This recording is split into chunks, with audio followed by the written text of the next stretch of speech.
that came to us to speak about student character building. They are named Becoming the Best You, and they spoke to all of our students in individual grade level assemblies today, as well as to our rising sixth graders from all three elementary schools about being better every single day, and how they themselves individually impact the learning environment and their own lives by their choices. So we wanted to extend that opportunity to our families this evening, and what better way to do it than to bring it to you at our halftime show.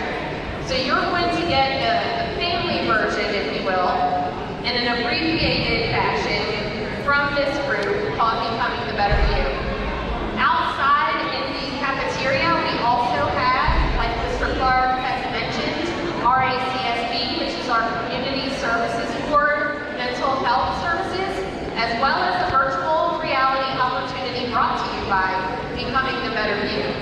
So if you would stop by their booth and check out what they have to offer, they do provide us with a lot of resources for our students and families.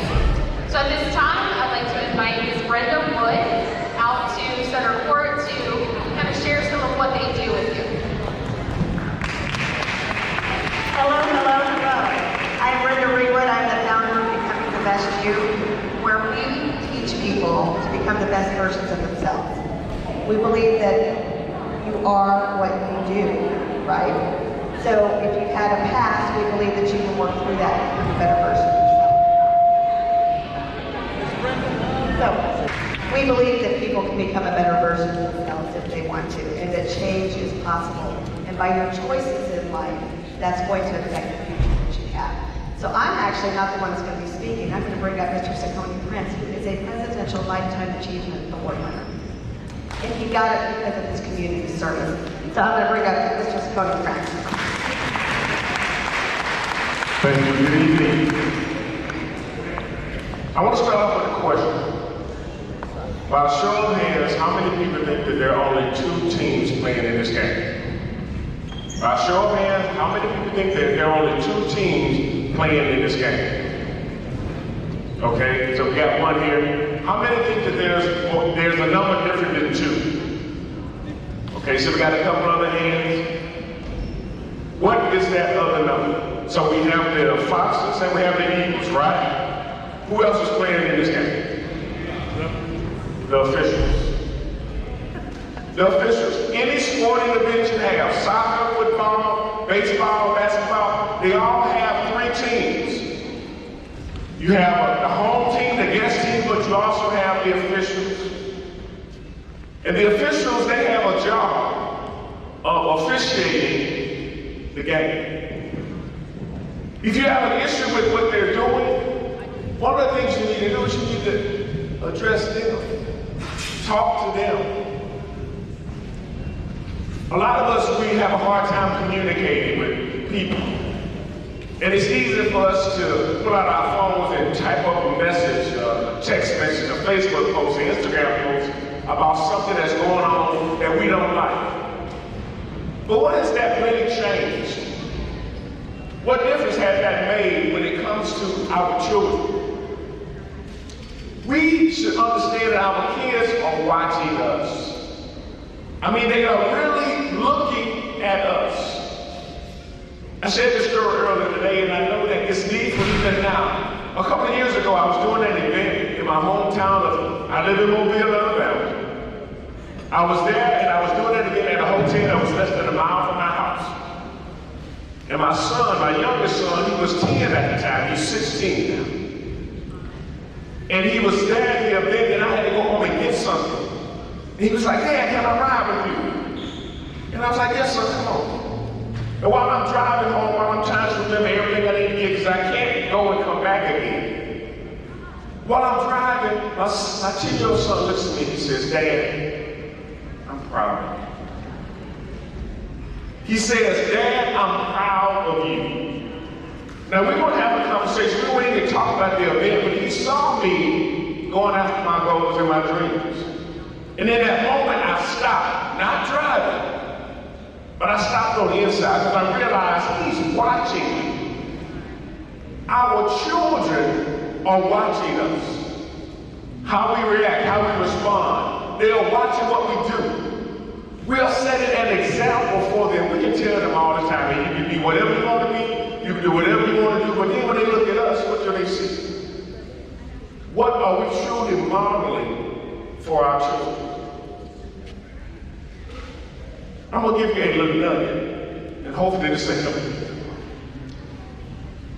If you ever want to become unforgettable, have an emotional experience with somebody. If you ever want to become unforgettable, have an emotional experience with somebody. And really, it don't even have to be with somebody, it can be with a thing. And here's what I mean. Back in 2001, I was on my lunch break and I was going to the post office in Mobile, and I went to this intersection. And little did I know that there was a guy going the wrong way down the one-way street and T-boned the car that I was in. Every time I drive through that intersection, I think about that accident because of the emotions that was tied to it. When we look at our children, and in fact, when we look at the lives that they're living even now, what are we doing to make it unforgettable? Are we spending time with them? Are we making memories with them? Are we just trying to give them stuff? We can actually pour into our children in such a way to where they will remember us, and not just that, they can model it for someone else. I told you my son said, Dad, I'm proud of you. I set a precedent for him going after his dreams. And he's going to do the same for his children. So what are we doing today to make life better for our children? Are we setting them up for success? Or are we just hoping and wishing that they'll be better than we are? My father said, son, I want you to do better than me. I want you to do better than I did. And I want that for my children. So yes, I hold them accountable. I give them expectations. I want them to do better. I want them to respect each other. I don't want them to bully and fight each other because I know the end of that. It never works out well. We have an amazing opportunity, even now, even with the young people that we have, to make a difference, not only today, but tomorrow. What do they see when they watch us? What do they take away from our conversations? Not just our conversations, but even our actions. You know, when they see us get out and help somebody in a parking lot who's having trouble getting the groceries out of that car. What do they see? What are we showing them? And is it something that they're going to remember? Us taking time out to help somebody that's fortunate than we are. I talked earlier about the 3 teams that were playing in this game. In the game of life, school is one of the officials. They help to set everything right because they want to see our children succeed, because your children succeeding means they succeed. And indirectly it means that you succeed as well. So all of us need to work together to make sure that our kids have a better future than we do.